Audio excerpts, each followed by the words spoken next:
J'espère que vous allez bien, j'espère que vous vous portez bien, j'espère que votre santé se porte bien. Ya jma'a, Zul Fellaoun. Cette émission elle est très importante, donc je vais essayer d'être clair, concis, bref et direct. Elle est très importante parce que le mois de janvier 2023 commence très mal au Maghreb. Il commence très mal, il y a de tensions très vives entre l'Algérie et le Maroc. Jamais la tension n'a connu des pics aussi dangereux que depuis cette dernière semaine du mois de janvier 2023. Plusieurs informations que nous avons pu confirmer. J'ai pas envie de vous faire peur. Et je ne dis pas tout ce que je sais. Et je ne dis pas tout ce que je sais. Et je m'empêche, je fais de l'autocensure pour ne pas mettre du feu, pour ne pas de mettre de l'huile, pour ne pas de jeter de l'huile sur le feu et pour ne pas effrayer les populations algériennes et marocaines. Mais la situation sur le plan militaire et sécuritaire au niveau des frontières algéro-marocaines, elle est très tendue. Les deux armées des deux pays, les forces militaires des deux pays sont sur le qui-vive. Il y a une atmosphère de pré-guerre qui est déjà là. Alors, le Haut Conseil de sécurité s'est tenu à Alger récemment le mercredi 18 janvier.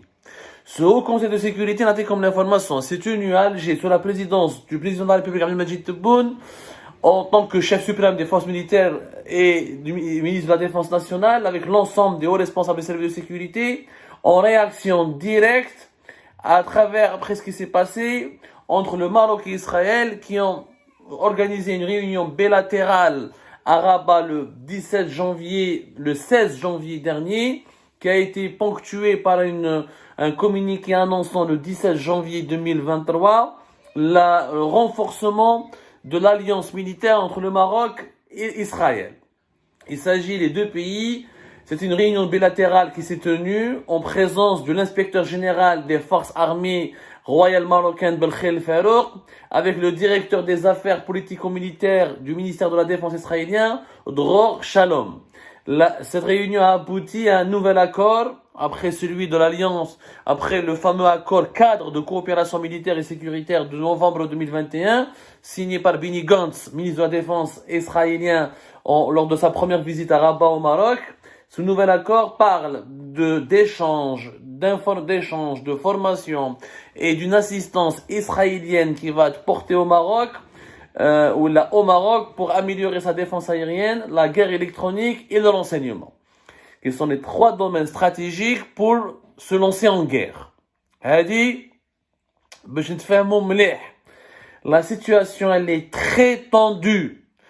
Donc, à la suite de ce nouvel accord, l'Algérie a organisé directement de son côté comment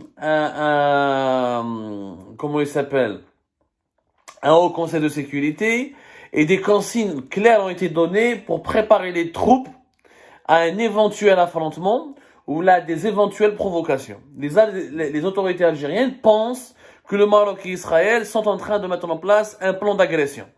Les Marocains, de leur côté, pensent la même chose et pensent que les Algériens vont les agresser. Et c'est d'où la nécessité d'acquérir des technologies militaires et d'expertise militaire israélienne. Nous sommes vraiment dans un climat très tendu. Cette émission, ce va être un appel. Ça, je l'ai dit, je vous ai expliqué qu'est-ce qui se passe entre les deux pays, où je ne voudrais pas donner quelques informations qui risquent d'être interprétées comme étant une atteinte à la sécurité nationale, ou là comme étant des révélations inquiétantes. Je vais pas vous donner l'état des troupes au niveau des frontières.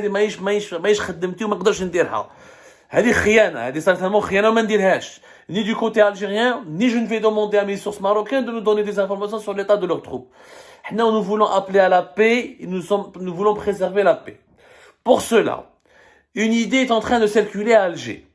Une idée à laquelle moi j'adhère. Il y a une idée qui circule à Alger. Elle circule massivement dans les salons du régime, dans les salons du système. Et cette idée commence à prendre forme et moi à laquelle j'adhère. J'ai jamais voulu la médiatiser depuis plusieurs semaines, mais je pense que cette fois-ci, il faut la médiatiser. La solution viendra à Alger, en tout cas, du côté algérien. Je ne suis pas marocain.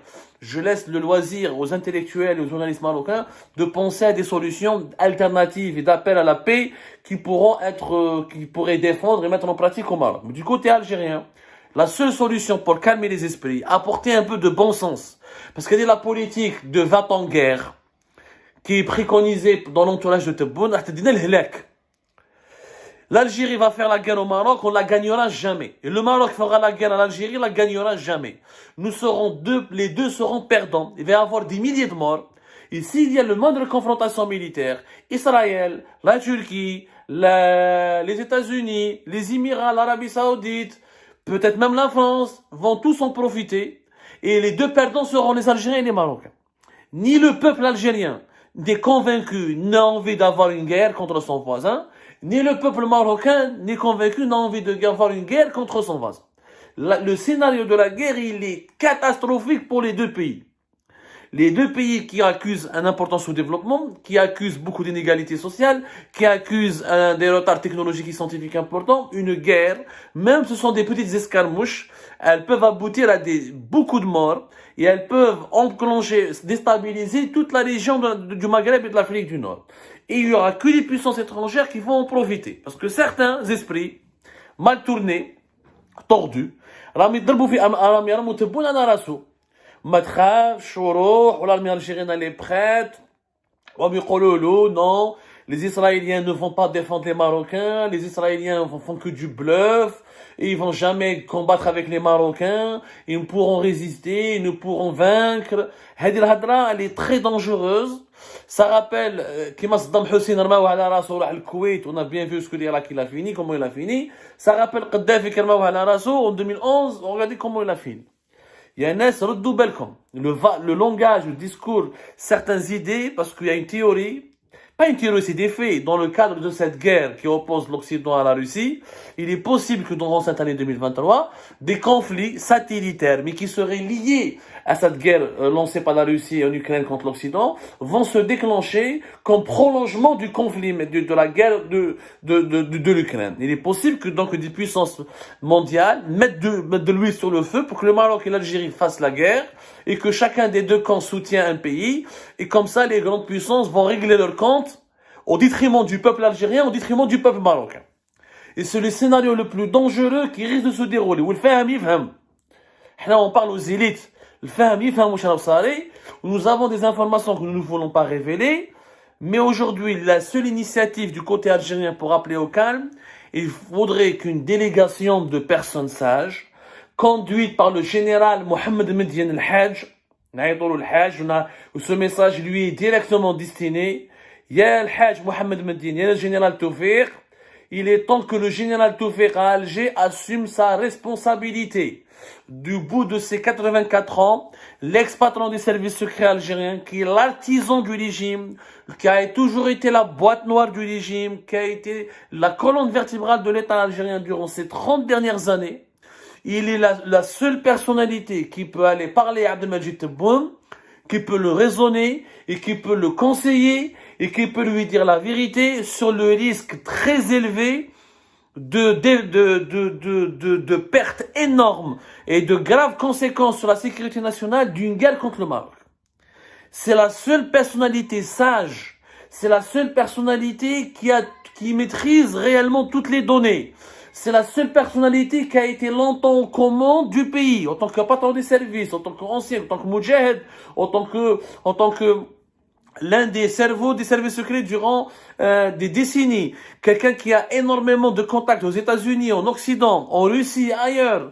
C'est le véritable connaisseur des enjeux géopolitiques. Il connaît l'état de notre armée, il connaît l'état du Maroc, il connaît les rapports de force. C'est le seul qui peut parler à Tebboune et lui expliquer Billy. L'idée, Billy, il faut pas de médiation. On va faire que de l'hostilité à l'égard du Maroc. Billy, adrab le Maroc, on dit la guerre au Maroc, c'est gagnant pour nous. راهي غلطة كبيرة. راهم les puissances, notamment les Israéliens, profitent. Pourquoi les Marocains, à chaque année, font des contrats avec les Israéliens? Parce que les Israéliens, les Algériens vont vous tuer, ils vont vous massacrer, ils vont vous envahir. Il n'y a que nous qui pourrons vous défendre. La France, elle est du côté de l'Algérie. Les Marocains, ils disent, ok, allez, نخدموا معاكم. Les Russes, ils veulent vendre des armes à la Russie pour avoir de l'argent et financer leur effort de guerre. Ils disent les Algériens, attention, les Israéliens, les Marocains, ils vont vous attaquer, ils vont vous faire du mal. Tout le monde met de l'huile sur le feu pour ses intérêts. ما كاينش اللي يخمم على لا في دي سيتويان، على لا في دي سولدا الجيريان، على لا في دي سولدا ماروكان، ما كاينش اللي يخمم على